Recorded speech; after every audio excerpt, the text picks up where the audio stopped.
So some of my ideas, not really even recommendations, because these are not, um, not hills that I would die on by any means. But some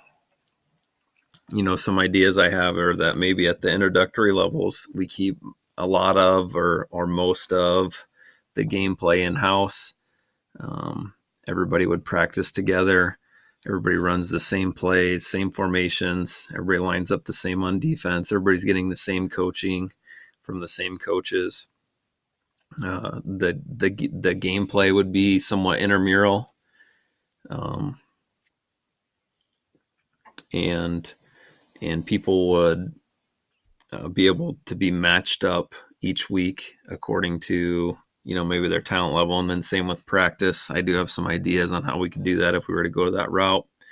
um, Coaches are just they're coaches. They're offensive coaches, they're defensive coaches. They don't have one team that they got to worry about. We don't have to worry about trying to beat team XYZ, or putting in a certain play or scouting or any of those other things that we might love as football people that love the X's and O's, but that kids probably don't really care for, and that tends to just make football not very fun for kids.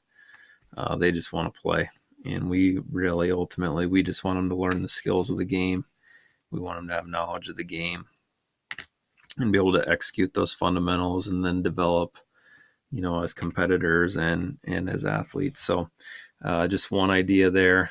And again, I'm always keeping in mind, how can we make Glenwood football something that our kids can't live without.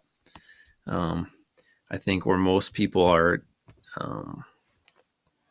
have the biggest hang up regarding youth football is whether it should be tackle or not. So where I'm at with it right now, I do like some parts of the model that the Des Moines Metro League had.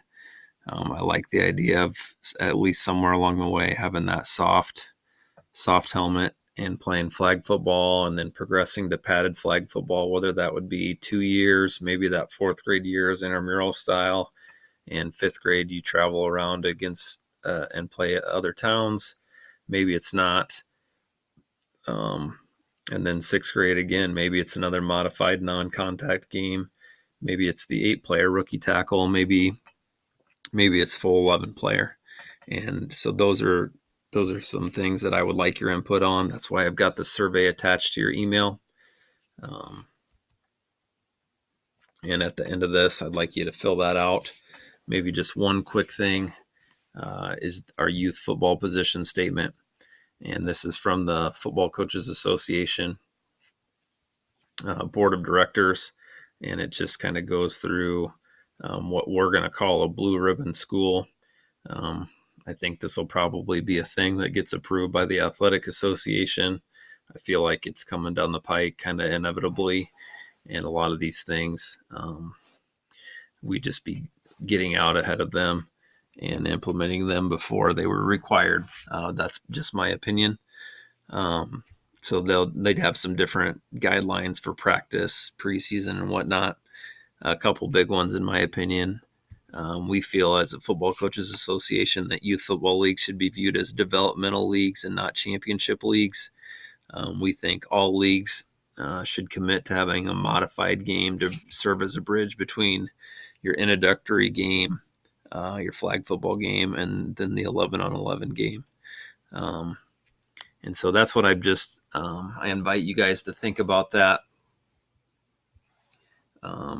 pathway and that progression, and fill out that survey that was linked on your email. I'll also try to link it down below on the description or